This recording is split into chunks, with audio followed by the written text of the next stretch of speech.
शारदीय नवरात्रि का पावन पर्व गुरुवार से शुरू हो जाएगा। संगम नगरी में दुर्गा पूजा को लेकर तैयारियां जोर शोर से चल रही है। पंडालों की तैयारी से लेकर मूर्तिकार देवी मां की प्रतिमा की अंतिम रूप देने में बिजी है। पंडालों में स्थापित करने के लिए इस बार मूर्तिकारों ने 1 फीट से लेकर 7 फीट तक की प्रतिमा बनाया है। कोरोना काल में आर्थिक संकट झेलने के बाद इस वर्ष मूर्तिकारों में उम्मीद जगी है। कलकत्ता से आए कलाकार संगम नगरी में बसेरा बनाकर देवी मां की प्रतिमाओं को गढ़ने का काम 51 सालों से करते आ रहे हैं। नवरात्रि हिंदुओं का महत्वपूर्ण पर्व में से एक है, जिसकी तैयारी लगभग पूरी हो गई है। 7 अक्टूबर से घर घर में मां अम्बे की 9 दिनों तक विधि विधान से अलग अलग स्वरूपों में माता रानी का पूजा अर्चना बड़े ही हर्षोल्लास से किया जाएगा। कलकत्ता से आए मूर्तिकार तापस पॉल ने पत्रिका न्यूज़ नेटवर्क से खास बातचीत करते हुए बताया कि नवरात्रि को लेकर मूर्ति बनकर तैयार हो गई है। देर रात तक दुर्गे माँ के मूर्ति का अंतिम रूप भी पूरा हो जाएगा। हर वर्ष की तरह इस वर्ष भी इको फ्रेंडली मूर्ति बनाई गई है। यह प्रतिमा पूरी तरह से पानी में घुल जाएगी। मूर्ति बनाने में किसी भी तरह के केमिकल का इस्तेमाल नहीं किया गया है, जिसकी वजह से पर्यावरण प्रदूषण का बचाव होगा। सभी प्रतिमा इको फ्रेंडली हो, इसका पूरा ध्यान दिया गया है। मूर्तिकार तापस पॉल ने कहा कि 2020 में कोरोना की वजह से लॉकडाउन हो गया था और दुर्गा की प्रतिमा बनाई गई थी, लेकिन जिसकी बिक्री नहीं हुई थी। लगभग 20 लाख रुपए तक का नुकसान झेलना पड़ा था। लेकिन इस वर्ष सरकार के आदेशानुसार यह उम्मीद जगी है कि मूर्तियों की बिक्री होगी और साल भर के नुकसान का भरपाई कुछ हद तक पूरा हो जाएगा। मूर्तिकार तापस पॉल बताते हैं कि संगम नगरी में 6 महीना पहले से ही यहाँ कलकत्ता से चलकर यहाँ पहुँच जाते हैं। मूर्ति बनाने का कार्य भी 6 महीना पहले से ही शुरू कर देते हैं। इस वर्ष भी जून माह से आकर दुर्गा मूर्ति बनाने की तैयारी शुरू किया। कलकत्ता से आए 17 कलाकारों ने प्रतिमाओं को बनाने का कार्य कर रहे हैं। देवी माँ की अलग अलग स्वरूपों की प्रतिमाएं बनाई जा रही है। इस बार बिक्री को लेकर मन में खुशी है। कहीं न कहीं इस वर्ष आर्थिक संकट का दर्द झेलना नहीं पड़ेगा। गुरुवार को शुरू होने वाले नवरात्रि पर्व को लेकर देवी मां की मंदिरों में तैयारी पूरी हो गई है। शहरों में कोरोना काल के प्रोटोकॉल का पालन करते हुए पंडाल लगने शुरू हो गए।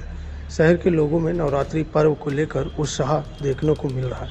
नवरात्रि पर्व को लेकर बाजार भी सज कर तैयार हो गए हैं। ज्योतिषाचार्य पंडित ब्रजेश मिश्र ने जानकारी देते हुए बताया कि नवरात्रि के 9 दिन तक मां अम्बे की आराधना करना चाहिए।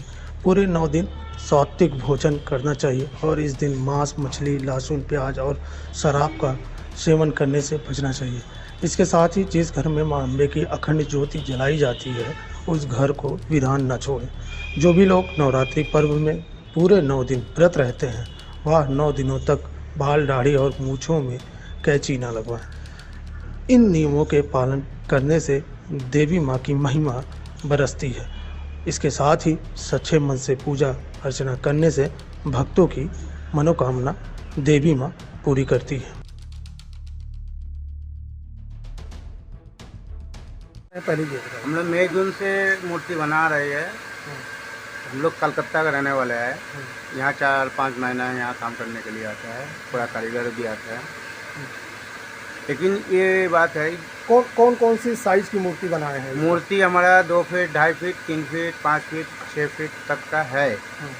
और इस बार कोई बड़ा मूर्ति बन के रखा है, लेकिन मूर्ति जाने का कोई संभावना नहीं है। अच्छा, डिमांड कुछ मूर्ति की आई है? अभी मूर्ति है, डिमांड कैसे आएगा? जब चंदा ही नहीं उठा रही है तो कैसे डिमांड आएगा? अच्छा, 2020 की बात करें तो 2020 पे एकदम डाल था, एकदम पूजा पाठ बंद ही था।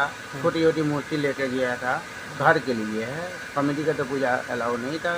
कोई किसी का अलाउ था तो छोटी मूर्ति लेके कितना नुकसान झेले थे? कम से कम मान के चले 20 लाख रुपया हम लोग का झेल चुका है। इस बार क्या उम्मीद है? उम्मीद है थोड़ी बड़े मूर्ति जाएगा तो उम्मीद है तो अच्छी होगा, नहीं तो बेकार हो जाएगा। क्या अच्छा कितने रेट से लेके कितने रेट तक की मूर्ति है? मेरा मूर्ति 3 हज़ार से शुरू करके 20-25 हज़ार तक का है। अच्छा आपकी जो मूर्ति है इसमें क्या खासियत है? और ये इको किस फ्रेंडली है, पुआल मिट्टी से बनता है। हाँ, और ये मट्टी मतलब पानी में जाएगा तो गल जाता है, और कोई इको फ्रेंडली है, इसमें कोई सिंथेटिक काम नहीं है। कितने कारीगर आप लोग काम हमारा कारीगर जो है अभी इस टाइम 16-17 आदमी है। 16-17 कितने साल से मूर्ति बना? हमारा 51 साल का है। कितने साल? 51 साल। मेरा पिताजी का पुश्तनी काम है मेरा।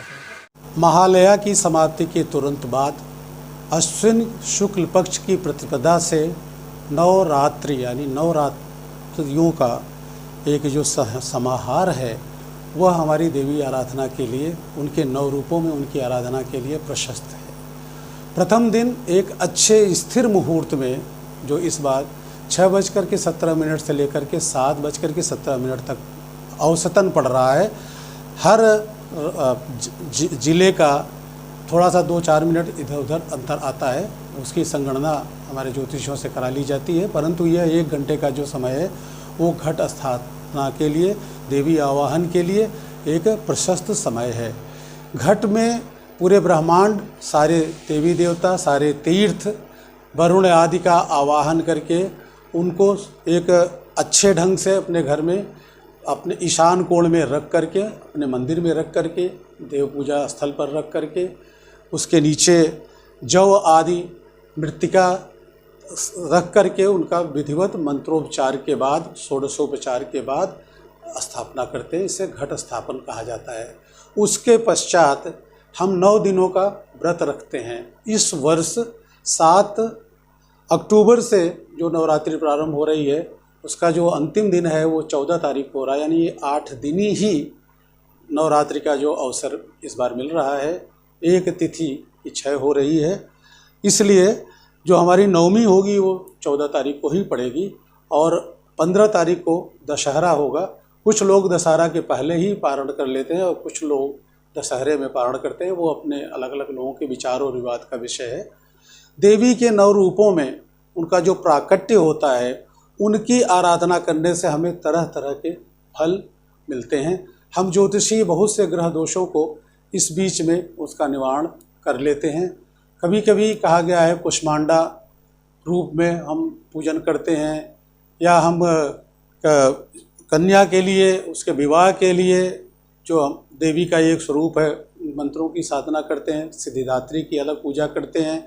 अलग अलग मंत्रों से अलग अलग दिनों पर उनके पूजा अपने काम में प्रयोग के लिए, यानी किसी अपनी कामना की पूर्ति के लिए करते हैं।